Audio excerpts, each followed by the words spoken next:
This video sponsored by Bymot. இந்த ஆப்பில் நம்ம வீட்டுக்கு உபயோகமான எந்த ஒரு ப்ராடக்ட்ஸையும் வாங்கினாலும் நம்ம மற்ற இடத்துல வாங்குறதை விட ப்ரைஸ் கம்மியாக தான் இருக்கும்.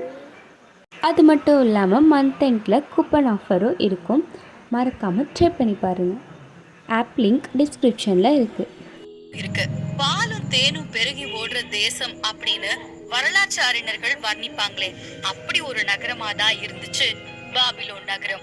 அதாவது உங்ககிட்ட இருக்கிற பொருட்களை வச்சுக்கிட்டு எப்படி பணக்காரர் ஆகுறது அப்படின்றதுக்கு பாபிலோனியர்களே சிறந்த உதாரணம் அப்படின்னு சொல்லுவாங்க. பாபிலோன்ல அன்னைக்கு இருந்த ரெண்டு இயற்கை வளங்கள், ஒண்ணு நல்ல மணல், இன்னொன்னு ஆறு. இத வச்சு விவசாயம் செஞ்சு அந்த நகர மக்கள் பணம் சம்பாதிச்சாங்க. அதுதான் இன்னைக்கு உலகுக்கே உதாரணமாவும் ஆயிருக்கு. சுமார் 4000 வருஷங்களுக்கு முன்னாடி பாபிலோன் நகரம் எவ்வளவு சிறப்பு மிக்க ஒரு நகரமா இருந்திருக்கு. நகர் பக்கத்துல இருக்கிற இந்த நகரம் அரசியல் மற்றும் தொழில்துறை சார்ந்த நிர்வாக மையமா விளங்கி இருக்குன்னு பழங்கால ஆவணங்கள் நமக்கு எடுத்து சொல்லுது. கிரேக்க மற்றும் சுமேரிய நாகரிக காலகட்டத்துல, அதாவது ஏறத்தாழ 3000 வருஷங்களுக்கு முன்னாடி இந்த நகரம் நாகரிகத்துல சிறந்து விளங்கினதாகவும் ஆவணங்களால உறுதி செய்யப்பட்டிருக்கு. கிமு 1894 வருஷம் பாபிலோன் நகரம் சுமு ஆபும் அப்படின்றவரால கைப்பற்றப்பட்டுச்சு. இப்போதைய சிரியா நாட்டுல இருக்கிற பகுதி ஒண்ணுல தலைவரா இருந்த இவரு பாபிலோன் நகர்ல ஒரு அரசாங்கத்தையும் நிறுவினாரு. இவர் தான் முதல் பாபிலோனிய பேரரசோட முதலாவது மன்னராகவும் ஆனாரு.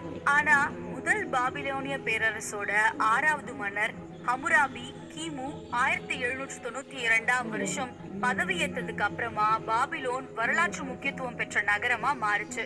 மன்னர் ஹமுராபி கிமு 1792 இருந்து கிமு 1750 வரைக்கும் பாபிலோனிய பேரரச ஆட்சி செஞ்சாரு. யூப்ரட்டிஸ் நதிக்கரையில அமைஞ்சிருந்த பல நகர்ப்புறங்களான ஊர், உருக், எசன், லாசா போன்ற பகுதிகளை பாபிலோனோட இணைச்சாரு. இதுக்கு அப்புறமா தான் பாபிலோனியா பரப்பளவுல மிகப்பெரிய பேரரசா உருவாச்சு. இந்த பேரரச ஆட்சி செஞ்ச அமுராபி கடவுளாவே பார்க்கப்பட்டாரு. இவரு 282 சட்டங்களை உள்ளடக்கின அமுராபி சட்ட விதிகளை, அதாவது கோட் ஆஃப் அமுராபி அப்படின்ற பெயர்ல கிமு 1754 வருஷம் பாபிலோன ஆட்சி செய்யும் சட்டத்தை உருவாக்கினாரு. 4 டன் எடை இருக்கிற பெசால்ட் வகை பாறையில பொறிக்கப்பட்ட இந்த சட்ட விதிகள் இப்பவும் பிரான்ஸ் தலைநகர் பாரிஸ்ல இருக்கிற லூவ்ரா அருங்காட்சியகத்துல வைக்கப்பட்டிருக்கு.